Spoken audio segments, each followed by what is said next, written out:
importantes de neurología hace ya muchos años, en el año 1994. En animales de experimentación, incluso en primates, se vio, si se fijan arriba del cuadro, he traído exactamente el original, si se fijan arriba, ven que pone tiempo en inglés y entonces milisegundos, segundos y minutos, minutos y horas, días y meses y años.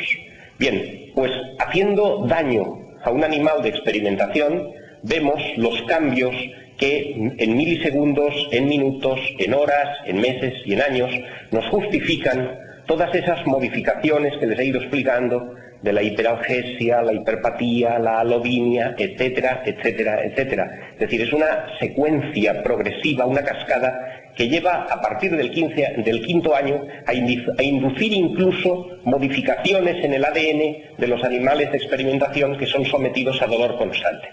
Por tanto, realmente hace ya mucho tiempo que sabemos que el dolor genera unas alteraciones bioquímicas en el medio y largo plazo que se pueden objetivar. La siguiente, por favor, es la 19. Y eso que se puede objetivar probablemente sea la causa, no lo podemos saber, esto es una especulación. Hasta el momento estamos afirmando que la fibromialgia tiene un claro factor de agregación familiar, es decir, hay familias donde muy claramente asienta la fibromialgia, y no solo la fibromialgia, sino enfermedades del espectro de la fibromialgia, muy altas. Fíjense ustedes, en un estudio sobre 40 familias, donde al menos 2 de los familiares de primer grado tuviesen fibromialgia, que si ustedes analizan sus propias familias verán que es muy probable, un 74% de los hermanos sufren fibromialgia, un 53% de los hijos y un 39% de los padres.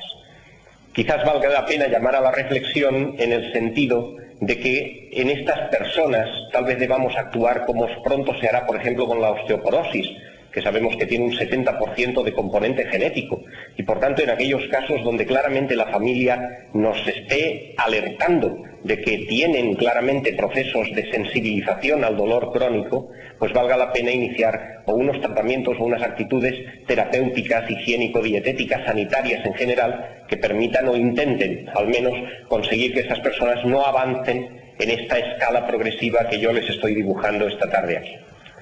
La siguiente, por favor. ¿A qué se deben esencialmente estas variaciones en la sensibilidad al dolor? ¿Por qué una persona siente más dolor que otra? ¿Por qué cuando nos cogemos el dedo con una puerta uno sale chillando y otro va corriendo y pone simplemente la mano bajo el grifo y otro coge? Bueno, pues esto ocurre como en todas las enfermedades. Desde que se abrió la puerta a las investigaciones del genoma humano, que no hace tantos años, pues hemos ido conociendo qué ocurre ahí. Y se tienen que hacer ustedes la idea de que todos los seres humanos somos iguales, pero solo en el 90%. Cuando yo mismo exponía esta conferencia hace escasamente un año, similar, siempre las varío, similar, cuando la exponía decía que era en un 99%, que era lo que se pensaba, pero ahora sabemos que no. Tenemos variaciones de un 10% entre unos y otros. Esto es una investigación muy reciente. Y esas variaciones se las tienen que imaginar ustedes como está aquí a la derecha. El cromosoma normal es un libro.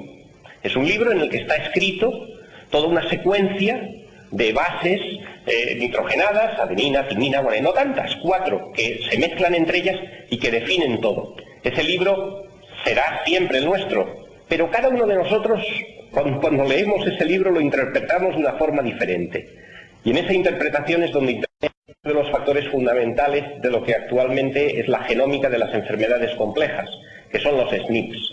No quiero complicarles la vida con latinajos ni con palabras raras, pero las variaciones de una sola letra en esa secuencia escrita es capaz de producir unas modificaciones muy importantes. La siguiente, por favor, que es la 21.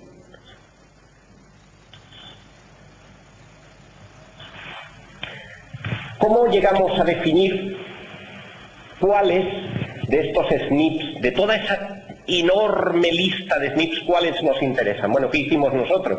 Pues nosotros lo que hemos hecho, y no solo nosotros, sino otros grupos, pues es mirar al revés. Es decir, cojamos a aquellas personas que tienen patologías en las cuales tienen menos dolor, como es el caso, por ejemplo, de las personas que son faquires, y veamos cuáles, que hay bastantes, y veamos qué SNPs tienen alterados respecto a la población sana. La siguiente, por favor.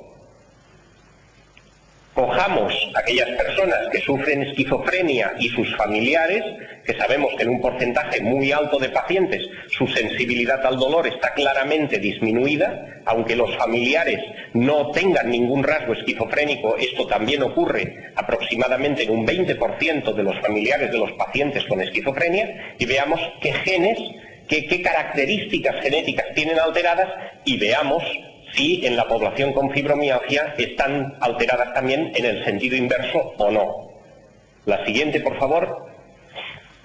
Esto hace poco no se hubiera podido hacer. No se podía hacer simple y llanamente porque no conocíamos estas características ni siquiera en la población sana.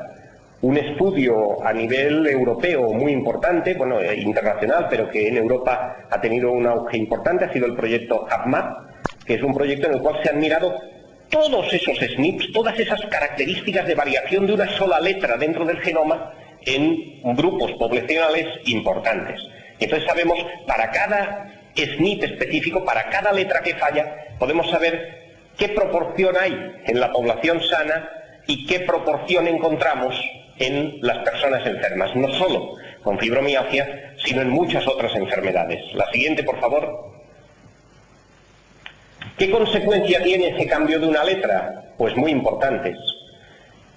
Todos los genes nos codifican las proteínas del cuerpo. Y de una forma además compleja. Antes se pensaba que un gen codificaba una proteína. No es tan simple, es muchísimo más complejo. Fíjense ustedes que nosotros, que nos creemos los seres más importantes del universo, tenemos 3 veces menos genes que el arroz.